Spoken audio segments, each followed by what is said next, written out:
di hadapan Komisi 11 DPR, Menteri Keuangan Sri Mulyani menjelaskan soal transaksi mencurigakan 349 triliun. Bagaimana Komisi 11 merespon penjelasan Sri Mulyani? Sudah bergabung anggota Komisi 11 Melkias Markus Mekeng. Selamat malam, Pak Mekeng. Selamat malam. Pak, bagaimana Anda melihat penjelasan Menteri Keuangan Sri Mulyani tadi dan juga langkah-langkah yang diambil oleh Kementerian Keuangan terkait dengan 349 triliun ini? Ya, ya.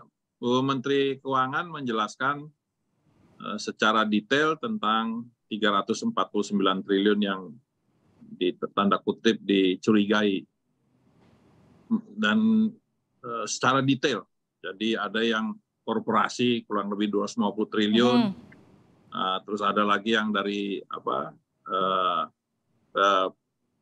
petugas pajak ada di situ. Nah, saya melihat bahwa kalau yang lebih masuk akal, yang real ya, karena yang namanya PPATK, ini kan dibilang kejadian ini dari tahun 2009 sampai sekarang. Buat saya ini nggak masuk akal. Apa yang nggak masuk akal, Pak Mekeng? Nggak masuk akalnya begini, biasanya PPATK itu tahu profil daripada masing-masing individu yang mempunyai rekening.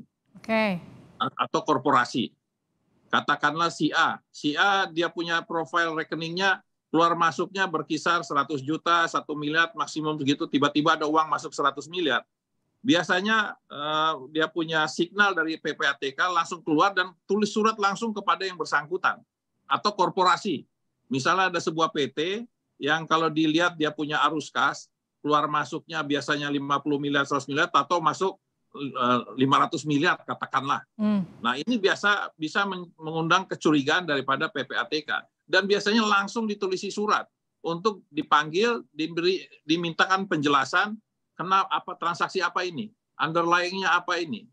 Tapi kalau dari tahun 2009 nggak pernah ada ributnya, diam-diam tato meledak sekarang, buat saya ini ada sesuatu yang aneh. Dan tidak mungkin orang di Dirjen Pajak atau di Departemen Keuangan bermain dengan angka yang begitu besar. Buat saya nggak masuk akal. Jadi yang nggak masuk akal ini artinya ada miss. Miss-nya tuh ada di mana, Pak Mekeng?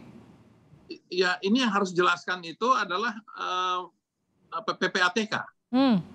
Karena menurut kacamata saya nggak masuk akal ada orang di Departemen Keuangan yang bisa bermain ratusan triliun, itu buat saya nggak masuk akal. Iya, kan memang Menteri Keuangan juga sudah menjelaskan bahwa transaksi selama 15 tahun yang melibatkan anggota pegawai Kementerian Keuangan itu hanya sekitar 3,3 triliun, jauh sekali dari angka 349 triliun. Betul. Ya, itu yang saya anggap masuk akal. Kalau 3,3 triliun dari 2009 sampai sekarang masuk 15 akal. Tahun. Ya. 15 tahun. Tapi yang saya juga tidak masuk akal, kenapa tidak dari awal ada surat dari PPATK langsung kepada yang bersangkutan? Kenapa setelah 15 tahun baru dimunculkan? Ini buat saya sesuatu yang tanda tanya. PPATK biasanya responsnya langsung. Ini yang kemudian tadi Bu Sri Mulyani sempat menyatakan gini ya, Pak Mekeng. Ini sesuatu yang tidak biasa. Tidak pernah ada kemudian ada surat yang direkap sekian lama kemudian dikirim baru bentuknya laporan yang istilahnya tersusun seperti itu ya. Ya, saya setuju dengan Ibu Sri Mulyani. Karena tidak ada mekanisme rekap transaksi ini sekian, itu nggak biasa. Biasanya per transaksi. Kalau sudah keluar dari profil daripada seseorang atau daripada sebuah korporasi, biasanya mereka langsung ambil action. Tidak membuat rekap gitu. Ini kejadian sudah lama baru direkap, nggak ada manfaatnya.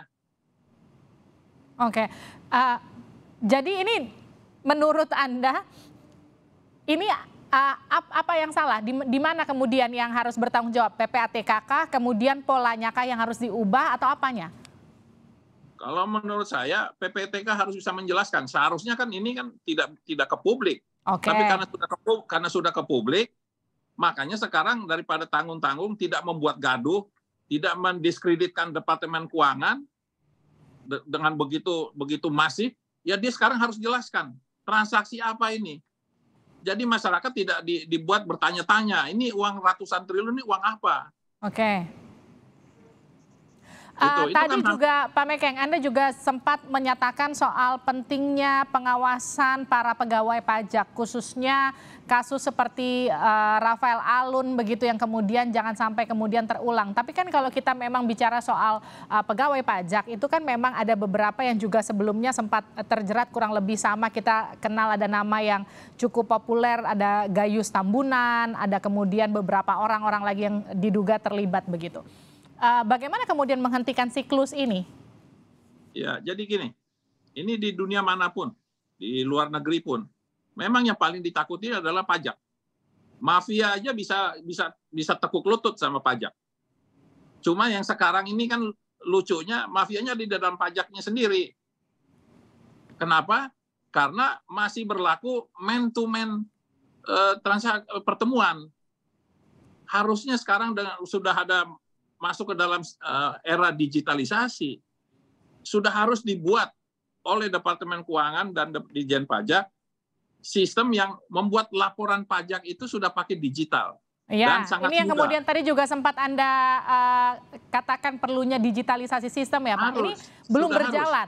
Lalu kemudian bagaimana ketika kemudian ini didorong untuk berjalan dan pengawasannya akan seperti apa?